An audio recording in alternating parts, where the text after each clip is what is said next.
আমার চিনেন না ভাই?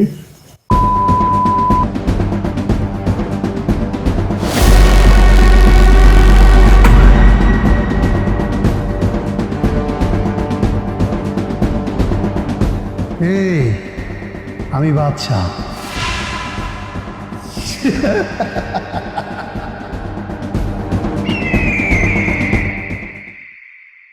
শোন ইমরান, এই দুনিয়া বাঁচতে হইলে বাঁচার মতো বাঁচতে, আর মরা হয়ে বেঁচে থাকার কোনো লাভ নাই। চাচা আপনি কি বলতেছেন আমি কিছুই বুঝতে পারতেছি না। সেটাই যদি বুঝতি তাহলে আমার বড় ভাই মরার আগে তার এই বিষয় সম্পত্তি বাড়িঘর সব তোর বড় ভাইয়ের নামে লিখে দিত না। এইসব বিষয়ে কথা বলে আমার আর লজ্জা দিন না চাচা। সময় কিন্তু এখনই, সব সম্পত্তি আমার নামে লেখা নেয়ার।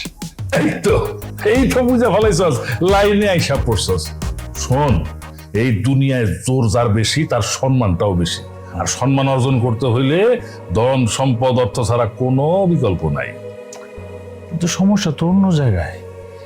আমি যে আমার নামে লেখা নেব তার জন্য তো 12 বছর অপেক্ষা করতে হবে। 12 বছর কেন? ওমা, সব কি ভুলে গেছেন আপনি? ভাইজান সব কিছু তার মেয়ের নামে লেখা দিছে। এখন মেয়ের যদি 18 বছর না হয় সেই পর্যন্ত আমার অপেক্ষা করতে হবে না? সবকিছু তো আমি লিখে নিতে পারবো না। আমি কিচ্ছুই বলি নাই, আর বলি নেই বইলেই তোরে এত কথা বলতেছি। মাইশা দাদু মনের বয়স মাত্র 6 বছর, সে 18 বছর হইলে তোরে কিছুই লেখা দিবে না, বুঝছস? যা লেখার এখনই লেখা নিতে হবে। কিন্তু আমি লেখে নিব কেমনে? কিছুই তো মাথায় ধরতেছেন আমার। মাইশার মা হইলো রাইসা, তাই না? রাইসা লেখা দিলি তো হয়ে গেল। তুই রাইসার থেকে লেখানোর ব্যবস্থা কর, বাকি যা কিছু করার লাগে সব আমি ব্যবস্থা করব। ভাবি যদি রাজি না হয়? যদি রাজি না হয় তাইলে বুঝে গেছি চাচা, আর বলতে হবে না।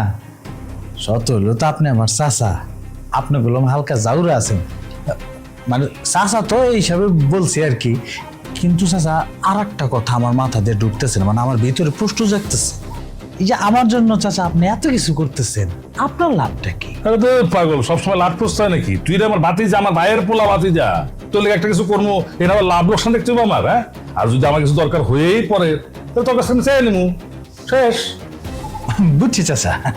আচ্ছা, আমি একটু বাইরে যাবো, একটা জায়গা জমি নিয়ে বৈঠক আছে, ওটা শেষ করে আসতেছি। তোর পরে আবার কথা মনে, হ্যাঁ থাক তুই।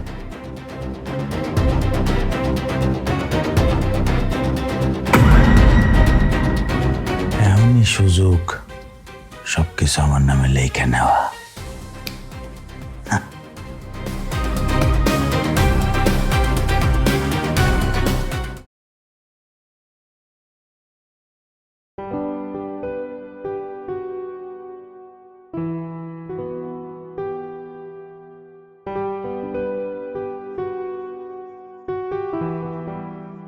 কি ব্যাপার আম্মু, তুমি এখানে একা একা দাঁড়ায় আছো কেন? কেন, আমি কি এখানে দাঁড়িয়ে থাকতে পারি না?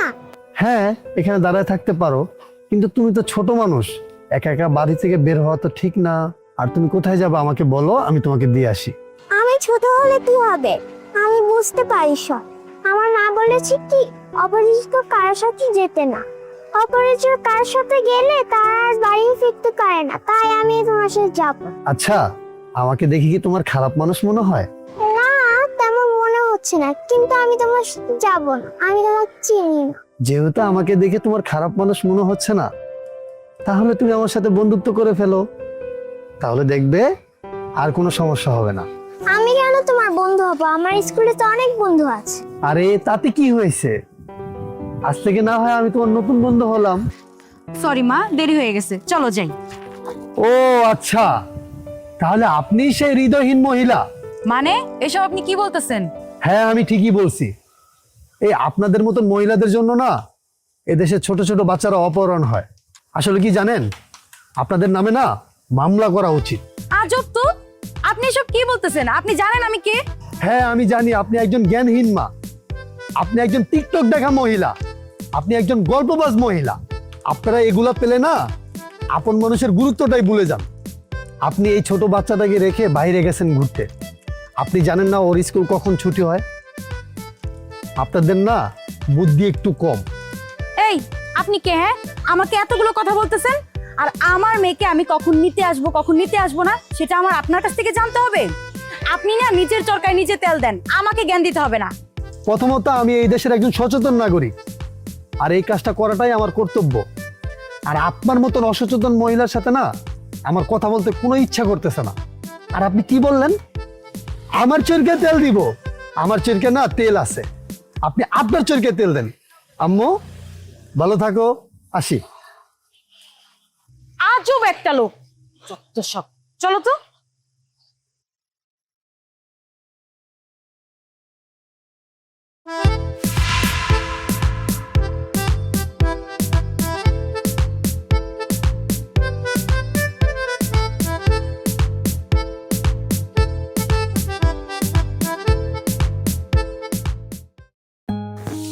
আম্মু, তুমি এই বিষয় নিয়ে চিন্তিত? না মা, আমি কোনো বিষয় নিয়ে চিন্তিত না। তুমি সুন্দর মতো পড়ো। আম্মু, আমি বুঝতে পেরেছি তুমি ওই আঙ্কেলের কথা ভেবে রাগ করতেছো। আম্মু, ওই আঙ্কেল কিন্তু অনেক ভালো মানুষ। কিসের ভালো মানুষ? ভালো মানুষ হইলে এমন ব্যবহার করতে পারতো? আসলে আঙ্কেল মনে হয় তার মেয়েকে অনেক ভালোবাসে, তাই আমাকে একা দাঁড়ানো দেখে তার মনে কষ্ট লেগেছে, তার জন্যই তোমার সাথে একটু খারাপ ব্যবহার করে। তাই বলে এমন ব্যবহার করবে আমার সাথে? উনাকে যদি আরেকবার সামনে পাই তাহলে? তাহলে কি তুমি কি তার কাছে সরি বলবে? আম্মু, ভালো মানুষকে তো সরি বলাই যায়, এটা ক্ষতি হয় না। শোনো মা, তোমাকে এত পাকনামি করতে হবে না। তোমাকে আমি যেই পড়াটা দিছি পড়াটা কমপ্লিট করো। চাচু, কেমন আছো তুমি? ভালো আছি, তুমি কেমন আছো? আমিও ভালো আছি মা। কি করতেছো? দেখতেছো না পড়তেছি, আবার এরকম প্রশ্ন করো কেন? ও হ্যাঁ, তাই তো। আম্মু, আমি না ভুল করে ফেলছি, সরি। আমি আর এরকম প্রশ্ন তোমাকে কখনোই করব না। আমাকে কি একটু মাফ করে দেওয়া যায় না? মাফ করে দেওয়া যায়, তাহলে ভুলের মাসুল দিতে হবে। ভুলের মাসুল আমি কিভাবে দিব? আমাকে চকলেট এনে দাও। এখন এখন কোত্থেকে চকলেট এনে দেবো? আচ্ছা, এই যে তোমার হাত ধরে আমি প্রমিস করতেছি, আমি তোমাকে চকলেট পরে এনে দিব। হ্যাঁ ঠিক আছে, এবার খুশি? একটু হাসো। শোনো আম্মু, তোমার তাড়াতাড়ি বড় হতে হবে। তুমি বড় হলেই তো আমার স্বপ্ন পূরণ হবে, বুঝতে পারতেছো না? কি ভাবি, ঠিক বলছি না? ও হ্যাঁ ভাবি, তুমি একটু তাড়াতাড়ি পড়াটা শেষ করো তো, তোমার সাথে আমার জরুরি কথা আছে। আম্মু, আমি চকলেট এনে দেবো, মন দিয়ে পড়ো।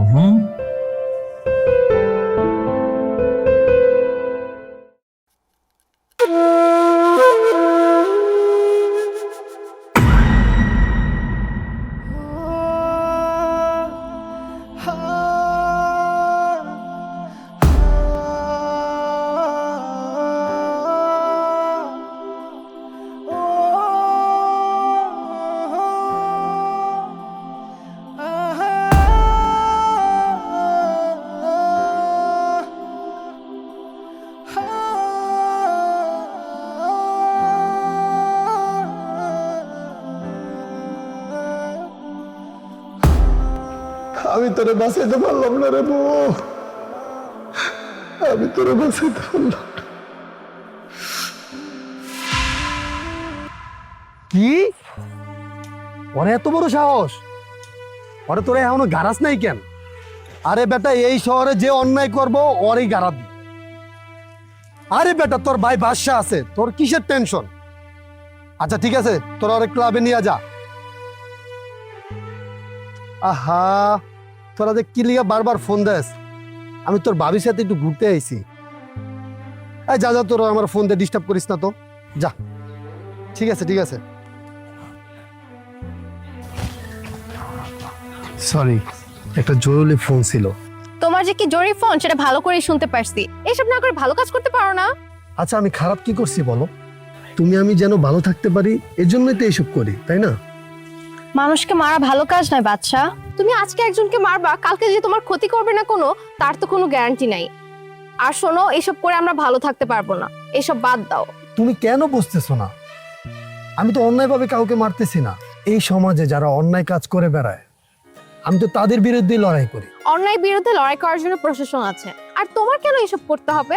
তুমি জানো, এই সমাজের সহজ সরল মানুষগুলো খুবই একা, আর সহজ সরল মানুষের সাথে কেউ থাকে না। ছোটবেলায় মা বাবাকে হারিয়ে অনেক অবহেলা অপমান নিয়ে বড় হয়েছি, কেউ আমার পাশে এসে দাঁড়ায়নি, নিজেকে খুবই একা লাগতো। তাই আমি সিদ্ধান্ত নিয়েছি এই সমাজে আমি কোনো অন্যায় কাজ করতে দেব না, আর যতদিন বেঁচে থাকবো মাথা উঁচু করে বেঁচে থাকবো। কে বলেছে তোমার পাশে কেউ নেই?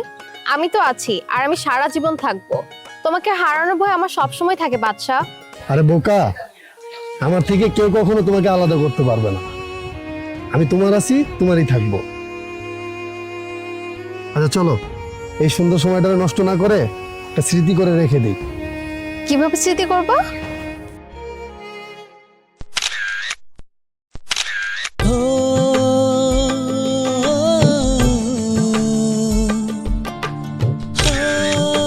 আচ্ছা ঠিক আছে, চলো তোমাকে আজকে ফুচকা খাওয়াবো।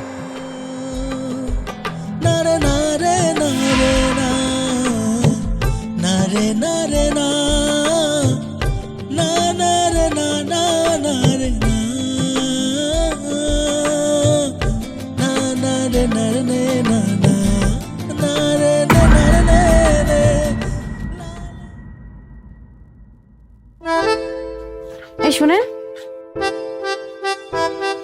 কি আমাকে বলতেছেন? হ্যাঁ আমি আপনাকেই বলতেছি। জি বলেন। আচ্ছা আপনার কি সমস্যা বলেন তো? কই, আমার আবার কি সমস্যা? আমার তো কোনো সমস্যা নাই। আপনার সমস্যা নাই না? আপনার তো মাথা থেকে পা পর্যন্ত পুরোটাই সমস্যা। আপনি না জেনে না বুঝে সেদিন আমাকে কতগুলো কথা বললেন, আমাকে বকা দিলেন। আচ্ছা আমি এমন কি অন্যায় করেছিলাম যে আপনি আমাকে এতগুলো কথা শুনাইলেন? আমিও আপনাকে চিনি না, আপনিও আমাকে চিনেন না। না জেনে না বুঝে আপনি আমাকে যা না তাই বললেন। আমি না হয় আমার মেয়েকে নিতে আসতে একটু দেরি করে ফেলছি, তার জন্য আপনি আমার সাথে এত খারাপ ব্যবহার করবেন? আপনার কথা বলা শেষ হয়েছে? হ্যাঁ। আচ্ছা মানলাম আমি না হয় খারাপ মানুষ, কিন্তু আপনি তো ভালো মানুষ। আপনি কেন আমার সাথে এইভাবে কথা বলতেছেন? আসলে সেদিন আপনি আমাকে কতগুলো কথা শুনাইছেন, তাই আপনার প্রতি আমার একটু জিদ ছিল, তাই এইভাবে কথা বললাম। এখন কি আপনার রাগ কমছে? হ্যাঁ। আচ্ছা আমি যেহেতু মানুষ হিসাবে ভালো না, তাহলে এবার আমি আসি। আরে দাঁড়ান, আপনি মানুষটা অতটাও খারাপ না, মাইশা আমাকে বলছে।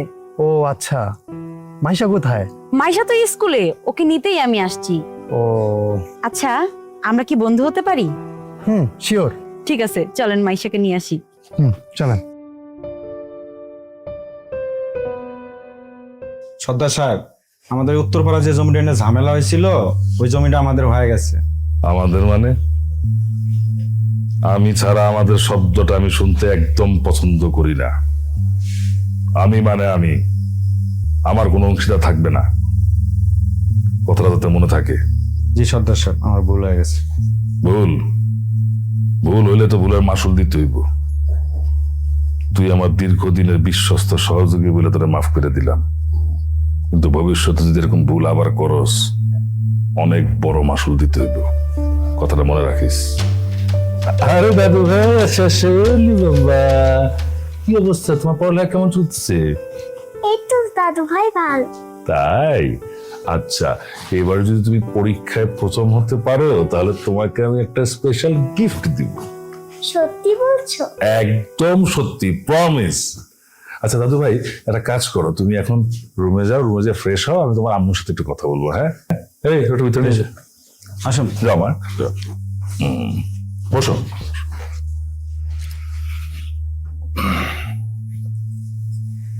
কি বলবেন বলেন। না মানে বলতে চাচ্ছিলাম যে আমার বড় ভাই তার সমস্ত সহায় সম্পত্তি তার বড় ছেলে তোমার হাজবেন্ডের নামে লিখে দিলেন। তার কিছুদিন পরে উনি মারা গেলেন। তারপরে মাইশার যখন জন্ম হলো তখন আমার বড় ভাতিজা তার সমস্ত সহায় সম্পত্তি মাইশার নামে লিখে দিল। এর কিছুদিন পরেই রোড অ্যাক্সিডেন্টে ভাতিজা আমার মরে গেল। এসব আপনি আমাকে কেন বলতেছেন? আমি তো সবকিছু জানি। না বলতেছি কারণ হলো কি, আমার কাছে কেন জানি মনে হইতেছে যে এই সম্পত্তিটাই সমস্ত দুর্ঘটনার মূল। তাই ভাবতেছি যে এই সম্পত্তি যদি মাইশা দাদুমণির নামে থাকে তাহলে ও যদি কোনো ক্ষতি টতি না হয়ে যায় আর কি। আপনি সব কি বলছেন? নামে যা বলতেছি ঠিকই বলতেছি। তুমি এক কাজ করো, তুমি এই সম্পত্তিটা ইমরানের নামে লিখে দাও, কারণ তুমি সবসময় মাইশা দাদুমণির স্কুলে যাতায়াত করো। সম্পত্তির লোভে কেউ যদি মাইশার কোনো ক্ষতি করে ফেলে সেটা তো তুমি মেনে নিতে পারবা না, তাই না? দেখেন, আমার স্বামীর শেষ স্মৃতিটুকু আমি কাউকে দিব না। আর তাছাড়াও এই সম্পত্তি মাইশার ভবিষ্যতের জন্য। আর আপনি যা বললেন তা যদি সত্যি হয় তাহলে আমি পুলিশের আশ্রয় নিব। দেখো বৌমা, পুলিশে খবর দিয়ে খুব একটা লাভ হবে বলে মনে হয় না। আর ইমরানকে তুমি খারাপ মনে করতেছো কেন? ইমরানকে ওর ভাতিজির ভবিষ্যতের খবর রাখবে না? অবশ্যই রাখবে। দেখবা ইমরান ওর ভাতিজির জন্য সবকিছু রেখে গেছে। ভবিষ্যতে কে কি করবে সেটা আমার ভালো মতন বোঝা হয়ে গেছে। শোনেন, আপনাকে একটা কথা বলতেছি, এই সম্পত্তির বিষয় নিয়ে আপনি আমাকে আর কিছু বলবেন না। দেখ, দিলেন বেশি বুঝে। আমি জানতাম তুমি মানবা না। সোজা আঙ্গুলে গিয়ে উঠে না, তাই মাঝে মাঝে আঙ্গুলটার একটু ব্যাখ্যা করা লাগে। না, এটা কোনোভাবেই সম্ভব না। কেন সম্ভব না? আমার বাবার সম্পত্তি চাওয়ার অধিকার কি আমার নেই? তুমি তোমার অধিকার অনেক আগেই শেষ করে ফেলছো। দেখো ভাবি, আমি তোমার কোনো কথা শুনতে চাই না। আমার বাবার সম্পত্তি থেকে অর্ধেক সম্পত্তি তুমি আমাকে বুঝাই দিবা, এটাই ফাইনাল। কিসের অর্ধেক? হ্যাঁ, তুমি তোমার এই জীবনে যত টাকা নষ্ট করছো সেই সব যদি হিসাব করি অর্ধেকের বেশি হবে। আর তাছাড়াও তুমি যদি ভালো হতে তাহলে বাবা তোমার নামে অর্ধেক সম্পত্তি লিখে দিয়ে যেত। কিন্তু বাবা তোমার চলাফেরাই বুঝতে পারছে তোমাকে যদি সম্পত্তি লিখে দেয় তাহলে সেই সম্পত্তি তুমি নষ্ট করে ফেলবা। তাই তোমার বাবা তোমার ভাইয়ের নামে সবকিছু লিখে দিয়ে গেছে। আর তোমার ভাই মাইশা ওর সাথে সাথে ওর নামে লিখে দিছে। তার মানে তুমি কি বলতে চাও, এই সম্পত্তির কি এক অংশ তুমি আমাকে দিবা না? না, এক অংশও দিব না। তুমি যদি ব্যবসা শুরু করো, প্রয়োজনে আমি তোমাকে সাহায্য করব, যাতে তোমার ভবিষ্যৎটা সুন্দর হয়। ইমরান, এখনো সময় আছে, এই রংবাজি বাদ দাও, ভালো হয়ে যাও, ভালো কিছু করার চেষ্টা করো। ভাবি, কাজটা কিন্তু তুমি একদম ঠিক করতেছো না।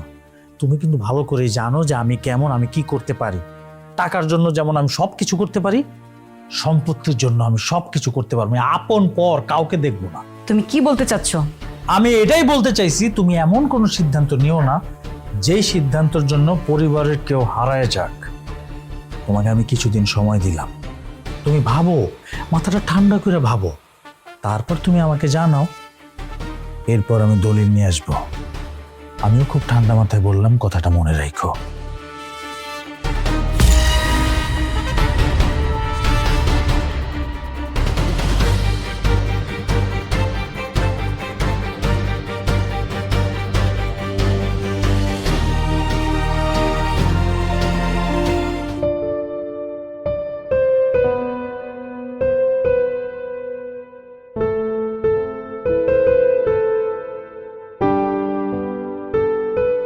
এই নাও চাচ্ছো।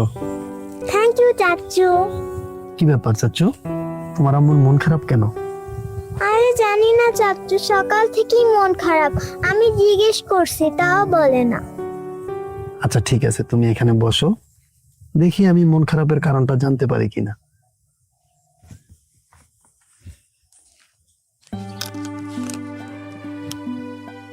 কি ব্যাপার, আপনার কি মন খারাপ? কেন, আমাকে দেখে কি তাই মনে হচ্ছে? হ্যাঁ, আমার কাছে তো মনে হচ্ছে। আর আপনি যাকে জিজ্ঞেস করবেন সেই বলে দিবে আপনার মন খারাপ। আপনি যখন বুঝতেই পারছেন তাহলে কেন জিজ্ঞাসা করতেছেন? আমারই ভুল হয়েছে, এখন কি আমি কানে ধরবো? দেখেন, সব সময় না মজা ভাল লাগে না। আচ্ছা আচ্ছা ঠিক আছে, আর মজা করবো না। এখন সত্য করে বলেন তো, আপনার মন খারাপ কেন? আমার মন কেন খারাপ এই কথা যদি আপনি শুনেন তাহলে আপনার মনও খারাপ হয়ে যাবে। প্রতিটা মানুষের বাইরে থেকে না ভিতরের গল্পটা একটু অনুরাগের হয়। আপনি হয়তো ভাবতেছেন আপনার মনের ভিতরে অনেক কষ্ট, কিন্তু আমার মনের ভিতরে অনেক কষ্ট আছে। ওইগুলা যদি আপনি শোনেন আপনি কান্না করে নেবেন। যাই হোক, এখন আপনি আপনার কথাগুলো বলেন, আমি একটু শুনি। তাহলে শোনেন, আমার শ্বশুর মারা যাওয়ার পর আমার স্বামীর নামে সব সম্পত্তি লিখে দিয়ে যায়, কিন্তু আমার শ্বশুর আমার ছোট দেবরের নামে কিচ্ছু লেখা দেয় নাই, কারণ ও একটু বকাটে, ও কোনো কাজ ঠিক মতো করে না। তাই আমার শ্বশুর জানতো যে ওরে সম্পত্তি লেখা দিলে ওইগুলো কোনোটাই কাজে লাগাইতে পারবে না। তাই আমার স্বামীর নামে আমার শ্বশুর সব সম্পত্তি লিখে দেয়। আর আমার স্বামী মারা যাওয়ার আগে সেই সম্পত্তি আমার মেয়ের নামে লিখে দেওয়া যায়। এখন এই জ্বালায় আমি আর আমার মেয়ে ঠিক মতো ঘরে থাকতে পারি না, কারণ আমার চাচা শ্বশুর আর আমার ছোট দেবর উঠতে বসতে যখন তখন হুমকি দেয় আমার মেয়েরে মাইরা ফেলবে। আমি যদি সম্পত্তি ওদের নামে না লেখা দেই তাহলে আমার মেয়েরে মাইরা ফেলবে। আমি কিছু বুঝতেছি না আমি এখন কি করব, কিন্তু আমি তো এই সম্পত্তিগুলো ওদের নামে লিখে দিতে পারি না, কারণ এই সম্পত্তিগুলা আমার মেয়ের নামে আমার স্বামী লিখে দিছে। ও যখন বড় হবে ওর ভবিষ্যতের জন্য। কিন্তু আমি তো তাদের কোনোভাবেই বুঝাইতে পারতেছি না। আমি আমার দেবরকে বলছি, জানেন, যে তুমি যদি কোনো ব্যবসা শুরু করো আমি তোমারে তার জন্য টাকা দিব, কিন্তু না, ওর একটাই কথা, অর্ধেক সম্পত্তি ওর নামে লিখে দিতে হবে। কিন্তু আমি লিখে দিতে পারবো না, আমার মেয়েরও তো একটা ভবিষ্যৎ আছে। এই সব কিছু নিয়ে আমার মন খারাপ। ও আচ্ছা, বুঝতে পারছি। জানেন, আমি না এরকম ছিলাম না। আমি বাদশা। আমার নাম শুনলে এই গ্রামে সবাই থরথরায় কাঁপতো। আমি না আমার বউকে অনেক ভালোবাসতাম। কে বা কারা আমার বউকে মেরে ফেলছে। আমার বউ মারা যাওয়ার আগে আমাকে কথা দিয়ে গেছে যে তুমি আর এই খারাপ কাজ করো না। জানেন, আমার না একটা আফসোস রয়ে গেল, আমার বউর হত্যাকারীকে আমি এখনো খুঁজে পেলাম না। তবে যাই হোক, আপনি কোনো চিন্তা করবেন না। আল্লাহ যা করে বান্দার মঙ্গলের জন্যই করে। দেখবেন আপনার একদিন এই সমস্যার সমাধান হয়ে যাবে। তাই যেন হয়। আসসালামু আলাইকুম সর্দার সাহেব। ওয়ালাইকুম আসসালাম। তা করিম চাচা এদিকে খুঁজিতেছো? সর্দার সাহেব, আপনার কাছেই যাইবে লাগছিলাম, কিন্তু আপনার রাস্তায় বিয়া ভালোই হইলো। তাই কি টাকা পয়সা লাগবে নতুন করে? না সর্দার সাহেব, টাকা লাগবে না, কিন্তু টাকার ব্যাপারেই একটু আলাপ করতে চাইছিলাম। বুঝলাম না। আসলে সর্দার সাহেব, কথা কি, ওই ছেলে বিদেশে তো টাকা পাঠাবে, আপনার কাছে যে জমিটা আমি বন্ধক রাখছিলাম, এই জমিটা আমি এখন ফেরত নিতে চাই। ও, এ বিষয়। তা তোমার ছেলে আছে কেমন এখন? আলহামদুলিল্লাহ ভালোই আছে। তোমার ছেলে যখন ভালো আছে তখন পুরান জমি নেওয়ার দরকার কি তোমার? তুমি তোমার ছেলের টাকা দিয়ে নতুন একটা জমি কিনে ফেলাও। কি বলেন সর্দার সাহেব, আমার বাপ দাদার সম্পত্তি ফেরত নিব না কেন? এই জমি আমার বাবার শেষ স্মৃতি হিসেবে আমার কাছে আছে। আহা, তোমার সম্পত্তিটাও তো স্মৃতি হিসাবে আমার কাছেই আছে। আর তুমি তো এটা ভালো করে জানো যে জায়গা সম্পত্তির ব্যাপারে আমার একটা আবেগ কাজ করে। টাকা আর সম্পত্তির ব্যাপারে আমি সবসময় একটু বেশি আবেগী। এখানে বিবেক কোনো কাজ করে না। সর্দার সাহেব, আপনার কাছ থেকে টাকা নিয়ে আমি জমি দিছি, এখন টাকা দিয়ে আমি জমিটা আমি ফেরত নিতে চাই। আচ্ছা ঠিক আছে, ঠিক আছে, তুমি এখন যাও। যখন তো আপনার টাকা পাঠাইবো তখন দেওয়া যাবে না। যাও, আমার কাজ আছে, যাও। আচ্ছা যাই। আসসালামু আলাইকুম। ওয়ালাইকুম আসসালাম। সাজু, করিম মিয়ার পোলা বিদেশ গেছে কত বছর হয়েছে রে? প্রায় 5 বছর হয়ে গেছে। 5 বছর? 5 বছর তো জিনিসপত্রের দাম অনেক বেড়ে গেছে, জায়গা সম্পত্তির দামও বাড়ছে। 5 বছরে আমার টাকা 5 গুণ বেশি বাড়ছে। করিম চাচা, জমি নিতে হইলে 5 গুণ বেশি টাকা দিয়ে নিতে হবে। পারবাও না, জমিও দিব না। কিরে ইমরান, কাম কাজ কিছু আগে বাড়িতে পারছস না জায়গায় খারাপ রয়েছিস? এইভাবে পরের অধীনে আর কয়দিন থাকবি? জীবনে কিছুই হইব না তোর। চাচা, অন্যের অধীনে আমি থাকবো না। আমি ভাবিরে ডাইরেক্ট বলে দিছি, আমার বাপের সম্পত্তির ভাগ যদি আমার বুঝায় না দেয় তাহলে মাইশের আমি জানে মেরে ফেলবো। সাব্বাস! এই না আমার ভাতিজা একেবারে বাঘের বাচ্চার মতো কথা কইছস। তারপরে কথা শুনে কি কইলো? ভাবি কিছু বলে নাই, তা আমি বলে দিছি সময় মতো আমি দলিলটা নিয়ে আসবো। এখন শুধু দলিলের অপেক্ষা। দলিলের অপেক্ষা মানে? এই তুই কি পাগল নাকি? কার লগে খারাপ কথা কইতেছস? আরে এই সমস্ত কাগজপত্র আমি তো রেডি করেই চলি। এই দেখ, তোর সমস্ত কাগজ আমি একবারে ফাইনাল করে নিয়ে আসছি। এখন শুধু খালি এখানে একটা সাইন লইলি, বুঝছস? তোর দলিল রেডি করা মানে একটু কইরে নেই।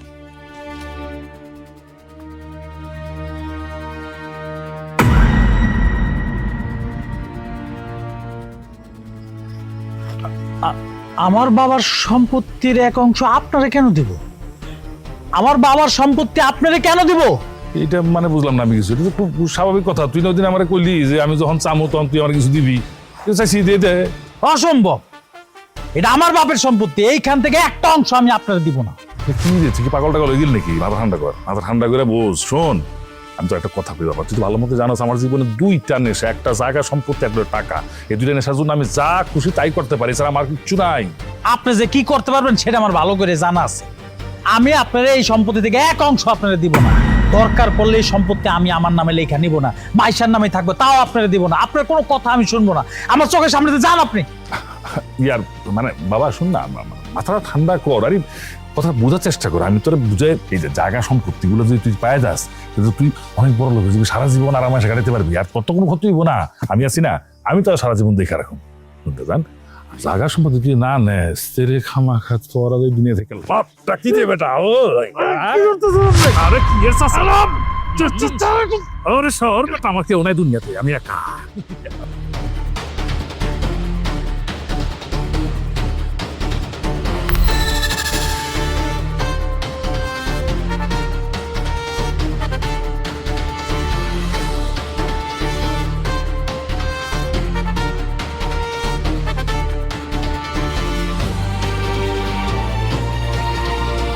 বাতিজা মারাও, হ্যাঁ? আমার কেউ নাই, কিচ্ছু নাই, আমি একা জীবনে বিয়ে করে নি, পোলা পানি জন্মতে নিয়ে যেতে অংশীদার হয়ে যায়। বাতিজা মারাই দিয়েছি।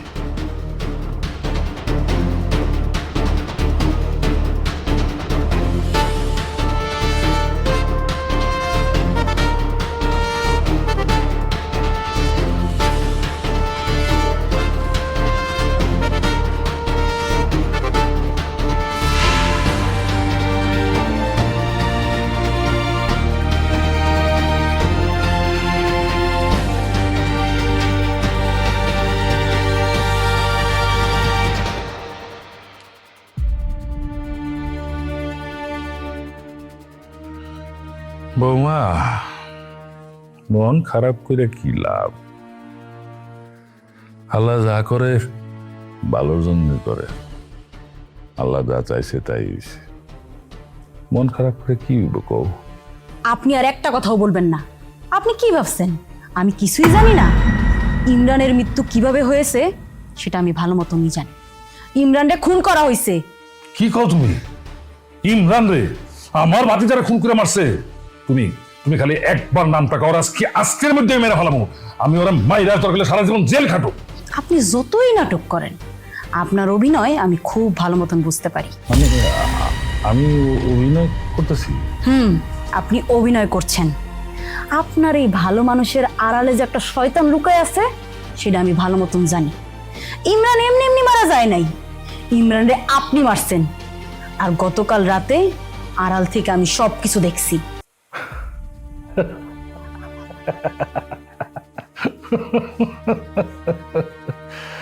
দেখেই যখন ফালাইছো তখন আর কি বলার আছে বলো?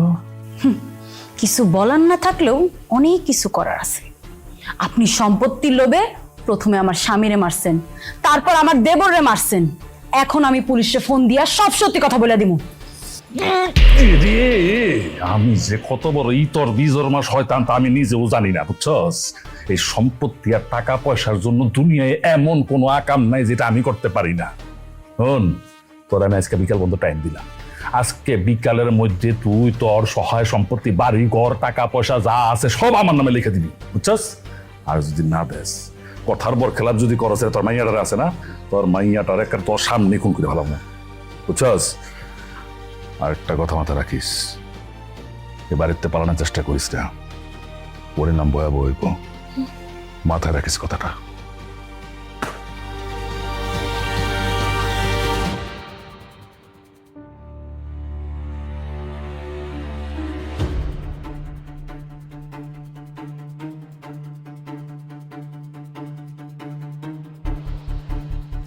কিরে কি হইছে?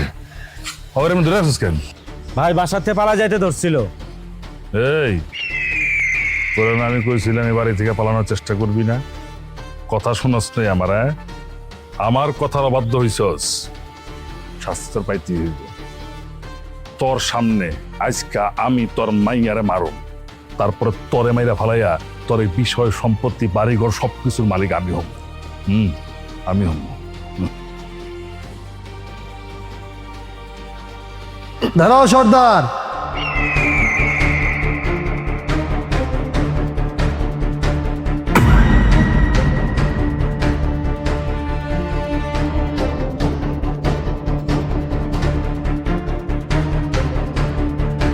তোরে এনাস থেকে বলছে? আমি আসতে বলছি। আমি আগেই জানতাম এই সম্পত্তির জন্য আপনি যে কোনো সময় আমার মেরে মাইরা ফেলতে পারেন, তাই আমি ওনাকে ফোন দিয়ে আসতে বলছি। দেবগা আইসা যখন প্রসেস ভালোই করছিস, একটা কথা তো জানা দরকার। আমি বাদশা, আমি কারো কথা শুনি না, আমি কথা শোনাই। তোমার কথা যদি আমি শুনতাম তাহলে অনেক আগেই তোমার কথা শুনে আমি কাজ করতাম। আরে বাচ্চা, আমার কথাটা শোন, বুঝা দেখ একবার। তোর শক্তি আর আমার বুদ্ধি যদি এক লগে মিশা জায়গা, এই এলাকার সমস্ত জায়গা সম্পত্তি টাকা পয়সা সবকিছু মালিক তুই আর আমিও, বুঝছস না? শোনো সর্দার, তুমি সর্দার, আমি বাদশা। আমি কারো কথা শুই না, কাজ করি না। তোমার মতন পরের সম্পত্তির উপরে আমার কোনো লোভ নাই। তুমি তোমার মতন থাকো, আমি আমার মতন থাকি।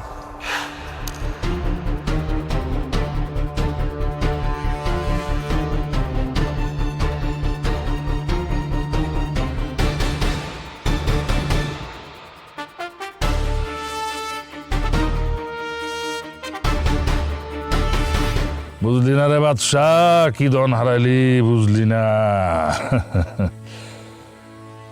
আমিও রানা সর্দার, তোরে আমি তছনছ করে ফেলাম, সারখার করে ফেলাম তোর সংসার। আমি কিন্তু সেই দিনের কথা বলি নাই রানা সর্দার, তুমি হয়তো ভুলে গেছো। সেই দিনের কথা আমি কেমনে বলি রে বাদশাহ? অনেক মজার দিন ছিল এটা। সেদিন তোর বউ মারা গেছিল। হ্যাঁ, আহি যখন পড়ছো তুই একটা সত্যি কথা শোনাইস কে? ওই দিন তোর বউরে আমি মারছিলাম, আর আজকেও তো সবাই আমি মারব। রে বাচ্চা, কেমন লাগলো আমার খেলাটা? তুমি তোমার খেলাটা দেখাইলা সর্দার, এখন তুমি আমার খেলাটা দেখবা না? তোর খেলা মানে? সর্দার, আমি বাদশা। আমার জীবনের থেকে আমি আমার বউরে ভালোবাসতাম, তুই আমার বউরে মাইরা ফেলছিস। তোর মতন শয়তানের বাইচে থাকার কোনো অধিকার নাই। এই চাচা, কি দেখছ?